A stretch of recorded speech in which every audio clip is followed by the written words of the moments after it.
جانے کی اجازت نہیں دی جا رہی. 6 وکلا ہوتے ہیں, ایک کو ملنے کی اجازت نہیں دی جا رہی. عمران خان تو ہیں, ان کے ساتھ ساتھ ان کی جو اہلیہ ہیں ان کی فیملی کو بھی ملنے کی اجازت نہیں دی جا رہی. تو ہائی کورٹ کے احکامات کو جس طرح وہاں کھڑے ہوئے ایس ایچ او کے ذریعے ردی کی ٹوکری میں پھینکوایا جاتا ہے, اور وہاں کھڑے ہو کر ایک صوبے کا وزیر اعلیٰ جو 4-5 کروڑ عوام کی نمائندگی کرتا ہے, وہ بتاتا ہے کہ میں ہائی کورٹ کا حکم لے کر آیا ہوں, اور وہ کہتے ہیں کہ ہم آپ کو پوچھ کے بتائیں گے. تو ان کی اوقات یہ ہے, یہ جو پوچھ کے بتانے والے ہیں, جو ان کو آگے کھڑا کرتے ہیں, جو ان کو آگے کہتے ہیں کہ آپ رجسٹ کریں, یہی اصل اس ملک کا معاملہ ہے کہ اگر یہ معاملات ٹھیک ہو جائیں, یہ پوچھ کے بتانے والے ہٹ جائیں, تو ہمارا ملک صحیح پٹڑی پر چلا جائے. اب آپ دیکھ لیں کہ رول 92 واضح ہے کہ کوئی بھی قیدی اگر جیل میں ہے تو اس سے اس کے رفقا فیملی وکلا مل سکتے ہیں. تو کیوں ملاقات پہ پابندی ہے؟ تو جب آپ کے پاس تمام آپشنز ختم ہو جائیں, عدالتیں آپ کے اوپر کوئی نوٹس نہ لیں, وہ توہین عدالت کی کارروائی نہ کریں, تو پھر آپ کے پاس کیا راستہ ہوتا ہے؟ ہم تو پوچھ رہے ہیں قوم سے کہ ہمیں بتائیے کہ ہم اب آگے کیا کریں. یہ ساری صورتحال ہے.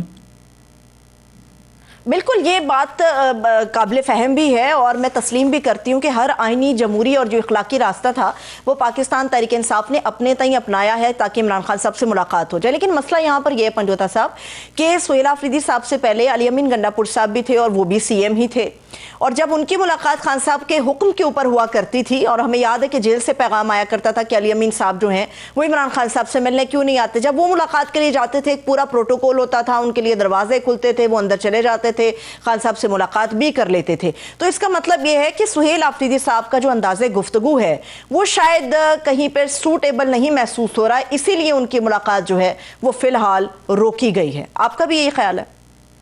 سہیل آفریدی کو پیغامات بھجوائے گئے کہ آپ آئیے, ہمارے ساتھ ملاقات کیجئے, ہماری لائن پر چلیے اور ہمارے مطابق معاملات کو آگے چلائیے. سہیل آفریدی نے انکار کیا. سہیل آفریدی کو اور میٹنگز کے اندر بلایا گیا, یعنی گورنمنٹ لیول کی جو میٹنگز تھیں فیڈرل لیول کی, لیکن انہوں نے ادھر بھی انکار کیا. انہوں نے کیا کہا؟ انہوں نے کہا جی کہ میں پہلے عمران خان صاحب سے پوچھوں گا, ان سے گائیڈ لائنز دوں گا, اس کے بعد میں کسی بھی میٹنگ کا حصہ بنوں گا. پہلے میری ملاقات میرے لیڈر سے کروائی جائے جس نے مجھے وزیر اعلیٰ اس صوبے کا بنایا ہے. تو اس کی ملاقات نہیں کروائی گئی. تو یہ مبارکیں فون کے اوپر تو شہباز شریف صاحب دے دیتے ہیں, لیکن ان کی اتنی حیثیت نہیں ہے کہ یہ اتنا اختیار رکھتے ہوں کہ ایک وزیر اعلیٰ کی اس مبارک تو آپ دے دیے آپ نے کہ اس کی ملاقات کروا دیں. تو اس صورتحال کا میں سامنا ہے. ٹھیک ہے, لیکن ملاقات کیے بغیر بھی تو ابھی نظم و نسق تو چلایا جا رہا ہے پاکستان تحریک انصاف کی طرف سے اوورآل پورے ملک میں بھی, اور خاص طور پہ خیبر پختونخوا کے اندر بھی. اور عمران خان صاحب ہمیشہ یہ کہتے رہے ہیں, جیل کے ایام میں جب ان کو بالکل آغاز پر رکھا گیا اس وقت بھی انہوں نے کہا کہ جو چیز پاکستان اور ملک و قوم کے مفاد میں ہے اس کو لے کے آگے بڑھنا چاہیے. اگر حکومت یہ بات کر رہی ہے کہ ہمارے ساتھ بیٹھ کر بات چیت کیجئے, تو آپ کو نہیں لگتا کہ بہتر انداز یہی ہے کہ کچھ وقت کے لیے صحیح مگر ایک موقع ضرور دے کر دیکھنا چاہیے؟ ہو سکتا ہے کہ باہمی مشاورت سے کوئی راستہ نکل آئے. دیکھیں, معاملہ یہ ہے کہ جو یہ گورنمنٹ ہے اس کے پاس اتنا اختیار نہیں ہے کہ وہ ملاقات کرا سکیں. اس سے پہلے ہم نے ان سے گفتگو کرنے کی کوشش کی. 26 نومبر کے اوپر جوڈیشل کمیشن یہ نہیں بنا سکے, 9 مئی کے اوپر یہ نہیں بنا سکے, تو ان سے کیا ہم نے بات کرنی ہے؟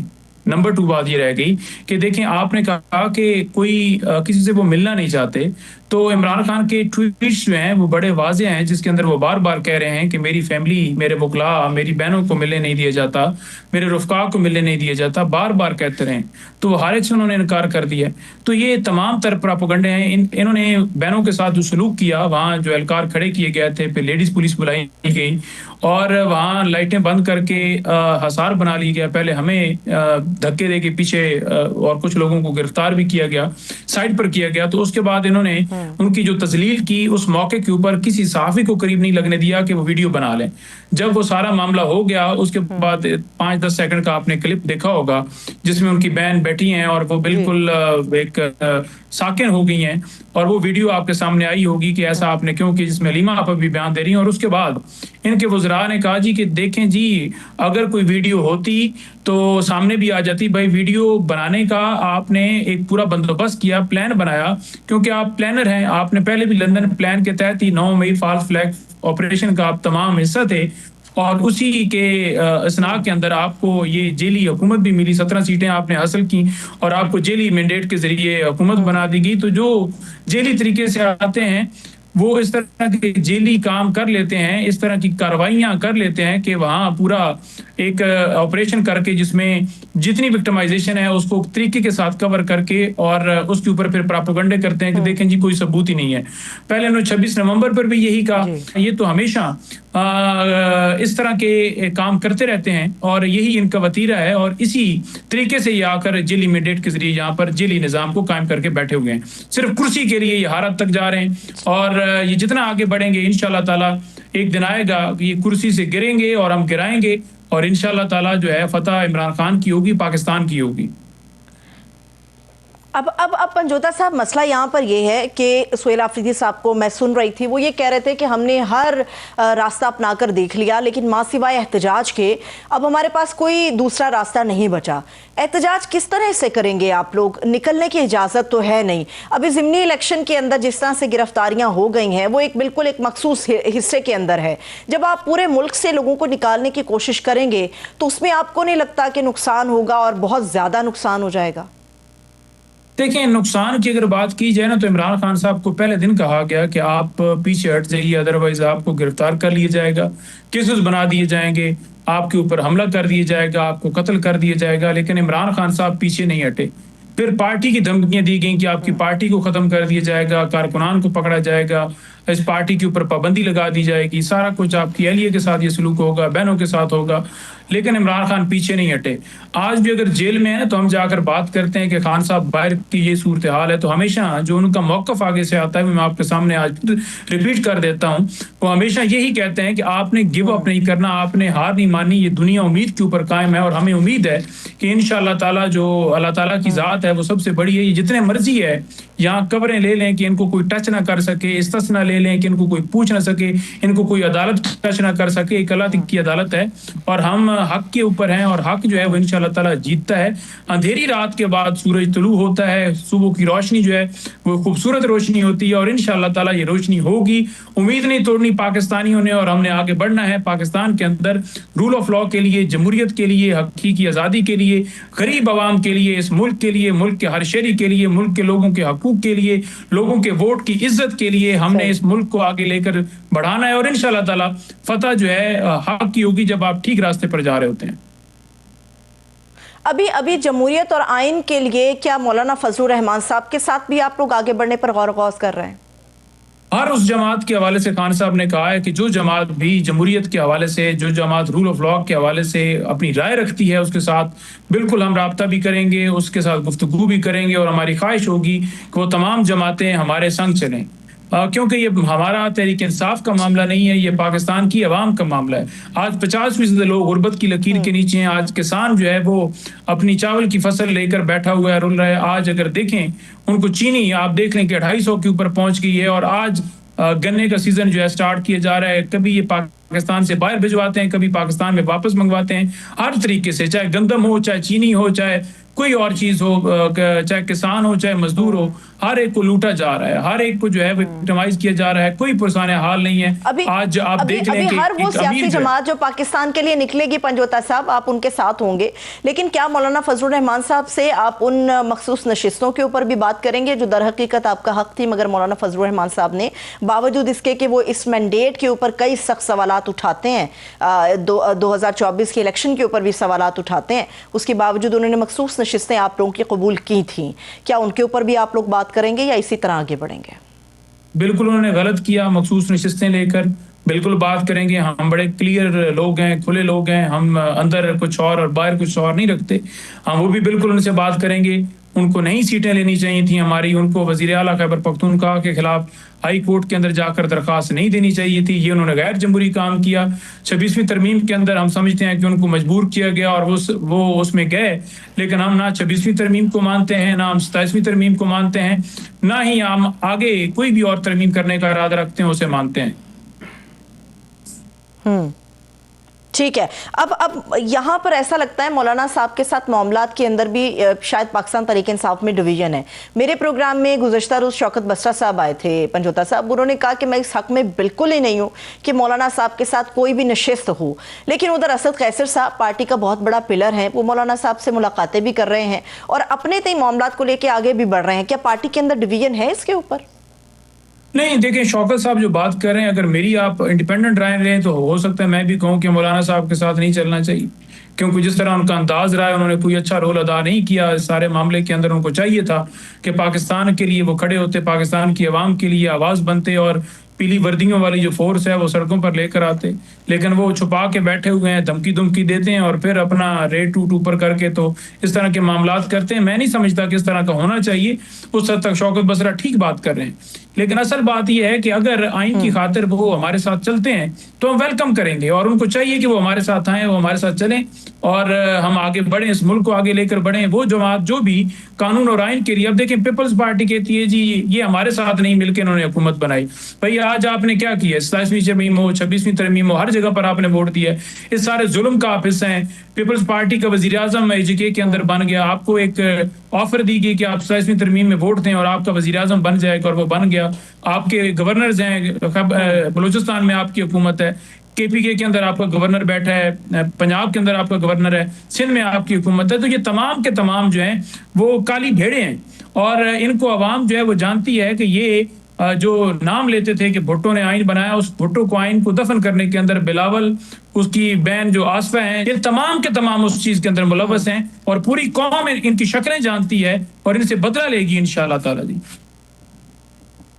ٹھیک ہے، اب مجھے ایک اور بھی امپورٹنٹ چیز آپ سے پوچھنی ہے پنجوتا صاحب، یہ 26ویں 27ویں اور ممکنہ 28ویں کے اوپر جو وکلا برادری احتجاج کر رہی ہے، کراچی میں ہم نے دیکھا وہاں تو تصادم بھی ہوا، پھر اس کے علاوہ ہم یہ دیکھ رہے ہیں اسلام آباد ہائی کورٹ کے اندر بھی ایک ہمیں ڈویژن نظر آ رہی ہے، اور اس کی عمارت منتقلی کے اوپر بھی بہت سنگین جو ہے وہ ناراضگی کے اظہار کیے جا رہے ہیں۔ یہ تو سراسر خالصتاً وکیلوں کا، عدالتوں کا، قانون کا معاملہ ہے، لیکن PTI میں آپ جیسے نامور وکلا کی ایک بہت بڑی تعداد موجود ہے۔ کیا اس کو سیاسی رنگ دیتے ہوئے آپ لوگ بھی اس تحریک کا حصہ بنیں گے اگر وکلا تحریک شروع کرتے ہیں، یا آپ وکلا سے بالکل علیحدہ ہو کے سیاسی معاملہ الگ رکھیں گے، قانونی معاملہ الگ رکھیں گے؟ بالکل جی، ہر ایک کو اس میں حصہ لینا چاہیے۔ کوئی بھی خود کو نہ کہے جی کہ میں بڑا پروفیشنل ہوں اور میں اس تحریک کے اندر نہیں بڑھوں گا۔ یہ معاملہ آنے والی نسلوں کا ہے، اور پروفیشن بعد میں آتا ہے، پہلے ملک ہے، اور اس ملک کی خاطر ہر وکیل کو حصہ لینا چاہیے۔ احمد خان سے لے کر نیچے ہر جونیئر وکیل تک اس کے اندر پارٹیسپیٹ کرے، اور جو وکیل راستہ روکنے کی کوشش کریں گے یا 27ویں ترمیم کو سپورٹ کریں گے وہ اس ملک کے غدار ہیں، وہ اس ڈکٹیٹرشپ کے حق میں بولیں گے۔ پلاٹوں کا معاملہ ہو، یا ان کو پیسے دیے گئے ہوں، یا کوئی اور بار کا عہدے کا معاملہ ہو، یا کوئی اور اس کے چیمبر کی اس کو مجبوری ہو، وہ تمام تر مجبوریوں کو ترک کرنا چاہیے، اور اس وقت مجبوری جو ہے وہ صرف اس جو پاکستان ہے وہ ہونا چاہیے۔ بہت بہت شکریہ، تھینک یو سو مچ۔ ہمارے ساتھ نعیم مہتا صاحب موجود تھے، ان کے وقت کے لیے بے حد شکریہ۔ ایک چھوٹا سا بریک لیتے ہیں، آپ لوگ بھی ہمارے ساتھ ہی رہیے گا۔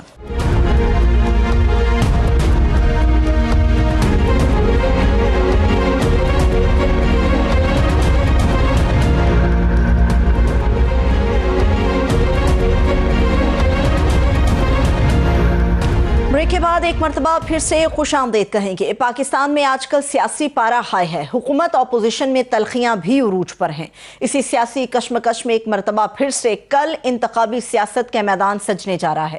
ہر پارٹی کا دعویٰ ہے کہ میدان ہمارا ہے، مگر اصل سوال یہ نہیں کہ کون جیتے گا، سوال یہ ہے کہ کیا ضمنی انتخابات واقعی حکومت کی پرفارمنس یا عمران خان کی مقبولیت کا پیمانہ طے کر سکتے ہیں، یا پھر یہ بھی وہی روایتی ضمنی انتخاب ہوگا جس کا نتیجہ اگلے دن ہمیشہ موجودہ حکومت کے حق میں نکلتا ہے۔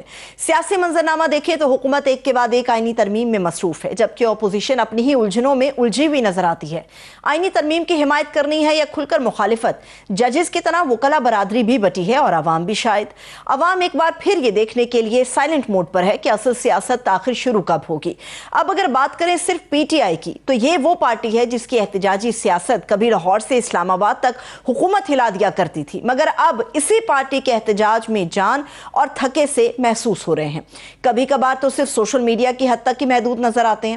ایسا بھی لگتا ہے کہ جیسے عمران خان صاحب سے ملاقاتوں پر رکاوٹیں کھڑی کر کے کسی نے PTI کے احتجاجی سیاست کے پورے پروگرام کا سوئچ بند کر دیا ہے۔ سوال یہ ہے کہ یہ تھکن حالات کی ہے یا حکمت عملی کی؟ مقبولیت کے دعوے کے باوجود اپوزیشن حکومت کے لیے کوئی بڑا چیلنج کیوں نہیں کر پا رہی؟ انہی تمام تر ایشوز پر بات کرنے کے لیے ہمارے معزز مہمان ہمارے ساتھ موجود ہیں۔ میں ان کا برتی ہوں، سینئر تجزیہ کار عطر کاظمی صاحب نے ہمیں جوائن کیا۔ بہت شکریہ عطر کاظمی صاحب، آپ آپ کے وقت کے لیے. عطیہ کاظمی صاحب, سیاست کے اوپر تو ہم بات کریں گے, لیکن جو طوفان پچھلے 2 روز سے تقریباً مچا ہوا ہے پورے میڈیا کے اوپر, ہر جگہ پر بات ہو رہی ہے, ہم پروگرام پہ پروگرام کری جا رہے ہیں, ماہر معیشت کو بلاتے ہیں تو وہ بھی بڑے حیران ہوتے ہیں کہ IMF کی جو رپورٹ پاکستان کے اندر آئی ہے, ہم سارے بے چین ہیں, مگر IMF کی اس رپورٹ کے اوپر حکومت چین کی بانسری بجاتی ہوئی نظر آ رہی ہے. اس کے اندر کیا منطق ہے؟ دیکھیں, اب اس کے حوالے سے مختلف اطلاعات اور مختلف چیزیں بھی رپورٹ ہوتی رہی ہیں. یہ بھی کلیم کیا جا رہا ہے کہ یہ حکومت تو جاری نہیں کرنا چاہتی تھی رپورٹ, لیکن IMF کے دباؤ کی وجہ سے جاری کی گئی. اب اس میں جو چیزیں سامنے آئی ہیں, ٹو بی آنیسٹ, اس کے اوپر تو کسی کو بھی چین کی بانسری نہیں بجانی چاہیے. یہ بنیادی طور پہ دکھاتا ہے کہ ایک ایسا ملک جس کے اندر ایک ایک روپیہ بڑا قیمتی ہے, کیسے ایک ایک ڈالر ہم دنیا بھر سے مانگتے ہیں, اور یہاں پہ اتنا بڑا ایک روپیہ جو ہے یا پیسہ ہے وہ ایسے غائب ہو جاتا ہے, کرپشن کی نظر ہو جاتا ہے, مس مینجمنٹ کی نظر ہو جاتا ہے. تو میرے خیال میں یہ لمحہ فکریہ ہے, لیکن ٹو بی آنیسٹ یہ کیا سرپرائز ہے؟ ہو سکتا ہے کہ یہ IMF کے لیے سرپرائز ہو, لیکن جس حالت میں پاکستانی رہ رہے ہیں اور جو گزشتہ 70-80 برسوں سے یہاں پہ حکمران طبقہ کرتا رہا ہے, تو اس میں پاکستانیوں کے لیے تو کوئی سرپرائز نہیں ہے. اس سے پہلے UNDP کی رپورٹ بھی آ چکی ہے جس میں بتایا گیا تھا کہ سالانہ تقریباً 18 ارب ڈالر کی مراعات حکمران اشرافیہ لے جاتی ہے, اور عوام کے پاس کیا بچتا ہے وہ سب کے سامنے ہے. تو میرے خیال میں حکمران وہی کر رہے ہیں جن سے جو ہم ایکسپیکٹ کر رہے تھے کہ وہ کریں گے. ٹھیک ہے, لیکن وہ تو چپ ہیں. اب مجھے کہنے میں میرے خیال میں کوئی مذائقہ نہیں ہونا چاہیے. ہماری ماشاءاللہ برادری کے کچھ لوگ ہیں جو گورنمنٹ تو نہیں, لیکن وہ خود گورنمنٹ کے ڈیفنس کے لیے سامنے آ رہے ہیں کہ جی حکومت نے خود IMF کو دعوت دی تھی کہ آپ آئیے, بات کریں, آپ دیکھیں ہمارے سسٹم کو جانچیں, پرکھیں اور رپورٹ اس کے اوپر بنائیں. مگر شہباز رانا صاحب ہیں ماشاءاللہ سے, جو اکانومی کو بہت ہی اس کی نبض کو سمجھتے ہیں, انہوں نے یہ کہا ہے عطیہ کاظمی صاحب کہ ابھی بھی اس رپورٹ کے اندر کچھ اہم چیزیں ہیں جن کو حذف کرایا گیا ہے اور مجبوری کے طور پہ اس رپورٹ کو پبلک کیا گیا, ورنہ 3 مہینے سے رپورٹ ٹیبل کے اوپر تھی. جی بالکل, دیکھیں کس حکومت کی یہ خواہش ہوتی ہے کہ کوئی ایسی رپورٹ سامنے آئے جس کی وجہ سے ایک سیاسی بیانیہ بھی بنے گا, عوام کے اندر ایک تاثر بھی پیدا ہوگا کہ حکومت سے چیزیں مینج نہیں ہو رہی. اب یہ پہلی ان کی حکومت تو نہیں ہے, 2022 سے یہ لوگ اقتدار میں ہیں, اس کے بعد بیچ میں آپ نے دیکھا نگران جو حکومت تھی وہ بھی انہی کا تسلسل تھا. تو اس میں تو بالکل واضح نظر آ رہا ہے کہ تمام تر دعووں کے باوجود, تمام تر یہ اس طرح کی چیزیں کہنے کے باوجود کہ انویسٹمنٹ بہت زیادہ آ گئی ہے, ملک کے معاشی حالات بہتر ہو گئے ہیں, میکرو جو چیزیں ہیں وہ بڑی بہتر ہو گئی ہیں, اور بڑے لیول کے اوپر کے ساتھ ساتھ مائکرو لیول پہ بھی چیزیں بہتر ہو گئی ہیں اکانومی کی, لیکن یہ جو پھل ہے اکانومی کی بہتری کا وہ عوام کو ابھی تک نظر نہیں آ رہا. جو مہنگائی کی سچویشن ہے, جو روزگار کی صورتحال ہے, ڈیفرنٹ انڈسٹری کی جو صورتحال ہے, تو میرے خیال میں یہ عکاسی کرتی ہے یہ رپورٹ کے پاکستان کے اندر جو مس مینجمنٹ ہے, جو حکمران اشرافیہ جس طریقے سے پاکستانیوں کا پیسہ خرچ کرتا ہے, اس کی وجہ سے ہماری معیشت جو ہے اس نہج پہ پہنچی بھی ہے. تو میرے لیے تو ٹو بی آنیسٹ اس میں کوئی بڑا سرپرائز نہیں ہے. اچھا ٹھیک ہے, لیکن عطیہ کاظمی صاحب ہماری جو اکانومی ہے یا اکانومسٹ ہمارے اس کے اوپر بات کر رہے ہیں وہ بڑے پریشان ہیں, لیکن ہمیں یاد رکھنا چاہیے ہماری اکانومی ہماری جو پولیٹیکل ہماری اسٹیبلٹی ہے اس کے ساتھ تو یقینی طور پہ جڑی ہے. اس کی کاوش سہیل آفریدی صاحب نے کی, انہوں نے محترمہ مریم نواز صاحبہ کو ایک خط تحریر کیا تھا کہ اگر عمران خان صاحب سے ملاقات ہو جاتی ہے تو عین ممکن ہے کہ یہ جو طوفان نظر آ رہا ہے ہر جگہ پر, جو سیاسی اختلافات اور بلند و بانگ باتیں نظر آ رہی ہیں وہ کم ہو جائیں. لیکن آج جو سرکاری سطح پر جواب آیا پنجاب حکومت کا, انہوں نے کہا جی خان صاحب نہیں ملنا چاہتے تو ہم کیسے آپ کی ملاقات کرا دیں. یہ جواب سرکار کی طرف سے آیا ہے. دیکھیں یہ تو ایک بڑی مذائقہ خیز قسم کی بات ہے کہ خان صاحب نہیں ملنا چاہتے, ان کی بہنیں بھی جاتی ہیں, ان کی جماعت کے لوگ جاتے ہیں, اور وہ ایک عدالتی فیصلہ بھی ساتھ لے کے جاتے ہیں. اس کے علاوہ ویسے بھی جیل مینول کے مطابق آپ کی ملاقات ہونی چاہیے. میرے خیال میں سہیل آفریدی صاحب نے ایک اچھا اقدام کیا کہ انہوں نے پنجاب حکومت کو لکھا کہ آپ کی انتظامیہ ہمارے ساتھ کیا سلوک کر رہی ہے, راستے میں آپ کو روک لیا جاتا ہے, اور آگے چل کے شاید آپ ضمنی الیکشنز کا بھی ذکر کریں جس طرح آپ نے ابتدائیے میں کیا. تو ضمنی الیکشن لاہور میں ہو رہے ہیں, وہاں پہ پنجاب کی انتظامیہ کا کیا کردار ہے. آج ہی ہماری ملاقات ہوئی سہیل آفریدی صاحب سے کچھ صحافیوں کی, تو اس میں بھی سہیل آفریدی صاحب کہہ رہے تھے کہ خیبر پختونخوا میں بھی ضمنی الیکشنز ہو رہے ہیں, کیپٹن صفدر صاحب ہو جائیں, دیگر نون لیگ کی قیادت ہو جائے, وہ سب لوگ یہاں پہ جلسے کر رہے ہیں, وہ سب لوگ یہاں پہ کھل کے سیاست کر رہے ہیں. لیکن دوسری جانب جو ہے لاہور کے اندر یا دیگر جگہوں پہ ہمارے لوگوں کے ساتھ کیا سلوک ہو رہا ہے پنجاب میں, وہ بھی سب کے سامنے ہے. تو میرے خیال میں یہ کہنا کہ عمران خان صاحب کسی سے ملنا نہیں چاہتے, یہ تو ایک بڑا مذائقہ خیز قسم کا بہانہ ہے. لیکن اس کے اندر جو حکومت کا دعویٰ ہے نا کاظمی صاحب، وہ یہ کہتے ہیں کہ آپ اگر ملاقات کے خواہش مند ہیں تو پھر سیاست نہ کریں. خواجہ آصف صاحب جو ہیں انہوں نے ایک انٹرویو دیا اور اس انٹرویو میں انہوں نے کہا کہ جی سیاست کی بات ہوتی ہے اس لیے ملاقات نہیں ہوتی. تو پھر ان سے سوال ہوا کہ آپ بھی تو نواز شریف صاحب کے ساتھ دوران اسیری میں ملتے رہے ہیں. انہوں نے کہا ہم سیاست کی بات تھوڑی نہ کرتے تھے، ہم تو صرف السلام علیکم اور وعلیکم السلام تک بات رہتی تھی، سیاست کی بات نہیں کرتے تھے، اس لیے خان صاحب سے ملاقات نہیں ہو سکتی.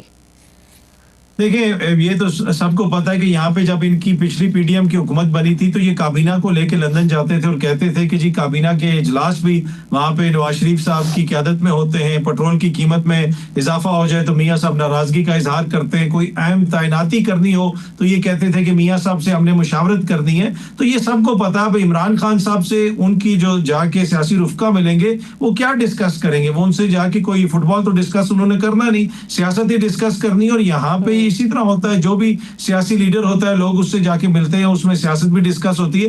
یہاں پہ تو روز سیاست جو ہے حجام کی دکان سے لے کے ٹی وی شوز تک سیاست ڈسکس ہوتی ہے، میں بھی کرتا ہوں، آپ بھی کرتی ہیں. لیکن یہ کہہ رہے ہیں کہ عمران خان سیاست نہ کرے جس نے ان سب کو اتنے برے طریقے سے ہرایا، اور یہ سارے جو اکٹھے ہوئے بھٹو کے سیاسی وارث اور ضیاء الحق کے سیاسی جانشین یہ اکٹھے ہوئے میں جس کا یہ سیاست میں مقابلہ نہیں کر سکتے، تو ٹی وی پہ آپ کو میڈیا کو بتا رہے ہیں کہ جی عمران خان سیاست ڈسکس نہ کرے، تو پھر ان کی سوچ کے اوپر بندہ سلام ہی کر سکتا ہے. بالکل صحیح ہے. ابھی آپ نے بتایا عطر قاسمی صاحب کے سہیل آفریدی صاحب کے ساتھ ایک نشست تھی صحافیوں کی، اس میں آپ بھی شامل تھے. تقریباً پچھلے 2-3 روز سے صحافیوں کے ساتھ ان کی گفتگو بڑھی. ایک ملاقات میں بھی ان کے ہمراہ موجود تھی، ان کے ساتھ گفتگو کا شرف ہمیں بھی حاصل ہوا. لیکن یہاں پر مسئلہ یہ ہے کہ جتنے وہ ویژن میں ہمیں کلیئر نظر آتے ہیں، جتنے اپنے باتوں میں کلیئر ہیں، اپنے پولیٹیکل سینس میں جتنے کلیئر ہیں، میرے پروگرام میں مروت صاحب یہ فرما کے گئے ہیں، انہوں نے کہا کہ وہ ایک بے اختیار وزیر اعلیٰ ہیں اور پی ٹی آئی کو بے اختیار لوگ ہی سوٹ کرتے ہیں. اس لیے جب وہ اڈیالہ کے باہر جاتے ہیں سہیل آفریدی صاحب تو وہ نہ صرف پی ٹی آئی کے لیے درست نہیں ہے بلکہ وہ اپنے عہدے کی جو ہے وہ تضحیق بھی کراتے ہیں. تو بہتر ہے کہ وہ نہ اس طرح کیا کریں. آپ متفق ہیں ان کے ساتھ ملاقات کے بعد؟ آپ کو بھی ایسا ہی لگتا ہے یا پھر حقیقت اس کے برعکس ہے؟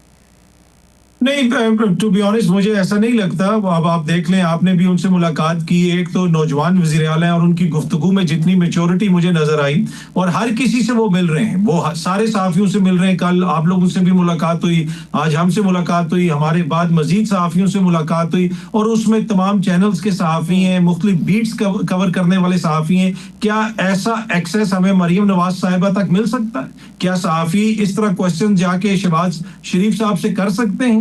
کیا اتنا ایکسپوجر دیا جاتا ہے میڈیا کو شریف خاندان تک یا بلاول تک یا آصفہ تک؟ تو میرے خیال میں یہ کہنے کی حد تک تو بڑا اچھا لگتا ہے کہ وہ بے اختیار وزیر اعلیٰ ہے اور یہ اور وہ، یہ اس کے اوپر ایک سیاسی نیریٹو تو بنایا جا سکتا ہے، لیکن اینڈ آف دا ڈے یہ واحد وزیر اعلیٰ ہے جس کے پیچھے سب سے زیادہ مینڈیٹ، جس کے پیچھے سب سے زیادہ ووٹ کی طاقت ہے اور جس کو سب سے زیادہ ووٹ پڑے ہیں صوبائی اسمبلی کے اندر. تو انہوں نے تو سب کچھ کر کے دیکھا، حکومت والوں نے حلف کو روکنے کی کوشش کی، گورنر صاحب سندھ چلے گئے، ساری چیزیں کر کے دیکھ لی، لیکن پھر بھی اس کا راستہ نہیں روک سکے. اس کا راستہ کیوں نہیں روک سکے؟ کیونکہ اس کے پیچھے عوامی مینڈیٹ تھا. تو جس کے پیچھے اتنا عوامی مینڈیٹ ہو وہ بے اختیار نہیں ہوتا.